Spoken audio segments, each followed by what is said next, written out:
جو اسٹیبلشمنٹ ہے، جو حکومت ہے، جو ریاست ہے، اس کے لیے یہ مشکل بنے گی، اور ریاست کبھی بھی یہ نہیں چاہتی، حکومت کبھی بھی یہ نہیں چاہ رہی کہ اس کو چھوڑا جائے۔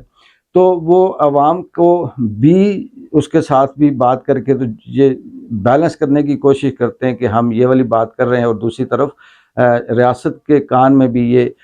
بات ڈالتے ہیں کہ اگر آپ نے اس کو چھوڑنا نہیں ہے، اس کو چھوڑا تو اس طرح سے، اسی طرح سے محب ہو گیا، منصور ہو گیا، یہ تو یہاں تک ہیں کہ یہ یہاں کے نجومی بنے ہوئے ہیں، اور یہ کہتے ہیں کہ کسی ایک کی گردن جانی ہے، اور وہ گردن شاید اس کی جائے جو ضد پہ اڑا ہوا ہے، اور یہ اس طرح سے بات کرتے ہیں۔ لیکن ابھی تک یہ جو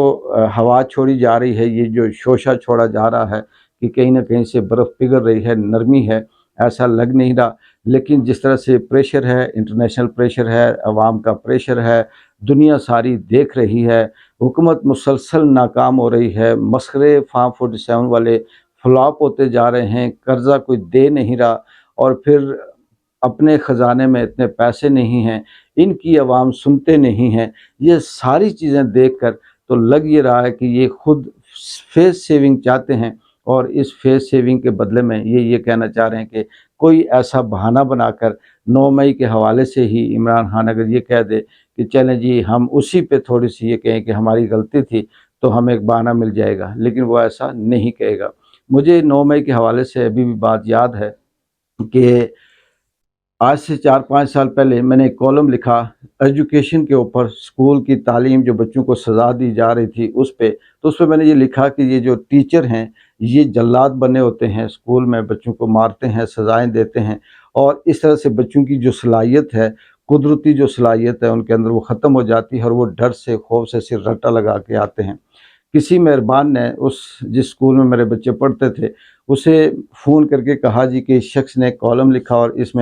اس نے آپ کے اسکول کو ہٹ کیا۔ مختصر یہ کہ اسکول کے پرنسپل نے آنن فانن میرے بچوں کو اسکول سے نکالا، اور نکالنے کے بعد پابندی لگا دی کہ یہ اسکول میں نہیں داخل ہو سکتے۔ بات بڑھتی گئی، بات بڑی، پریس کلب تک پہنچی، عوام تک پہنچی، لوگوں تک پہنچی، سیکٹری تعلیم تک پہنچی، پھر وہ جو اسکول تھا اس کی جو اعلیٰ انتظامیہ تھی اس تک پہنچی، ایک بہت بڑا جرگہ لگا۔ اس جرگے میں پرنسپل کا یہ مطالبہ تھا جی کہ میں معذرت کروں، معافی مانگوں، اور میں یہ کہوں کہ جی یہ میں نے لکھا ہے اور غلطی سے لکھا گیا ہے، آئندہ میں یہ نہیں لکھوں گا، تو ہم اس کے بچوں کو داخل کریں گے۔ میں نے صاف کہا کہ میں بچوں کو بھی نہیں پڑھاؤں گا، اسکول میں بھی نہیں چھوڑوں گا، لیکن میں لکھتا ہوں، لکھتا رہوں گا، اور کبھی بھی اس طرح سے میں معذرت نہیں کروں گا، کیونکہ میں نے صحیح لکھا ہے، یہ بات اس میں کوئی غلط نہیں ہے۔ تو بات یہاں تک آئی کہ جب جرگے نے زور دیا، فورس کیا کہ یا اسکول بند کرو یا اس کے بچوں کو داخل کرو، تو پرنسپل آ کے مجھے کہتا ہے کہ تم صرف اشارے سے یہ کہہ دو کہ یہ جو لفظ لکھا ہے، یہ جو لائن لکھی ہوئی ہے، یہ لائن میں لکھنا نہیں چاہ رہا تھا، ایسے ہی لکھی گئی، یا یہ لائن غلطی سے لکھی گئی، یا میں اس لفظوں کو چینج کرنا چاہتا تھا، نہیں ہو سکے۔ یعنی وہ صرف فیس سیونگ چاہتا تھا۔ تو میں نے پھر اسی جرگے میں یہ کہا کہ میں ایسا کسی صورت نہیں مانوں گا، اگر آپ ایسا کرتے ہیں تو آپ کی مرضی، لیکن میں نہ یہ کہوں گا کہ غلطی سے لکھا گیا، نہ کہوں گا کہ آئندہ ایسا نہیں لکھوں گا۔ تو پھر جب دباؤ آیا، پریشر آیا لوگوں کا، عوام کا، انتظامیہ کا،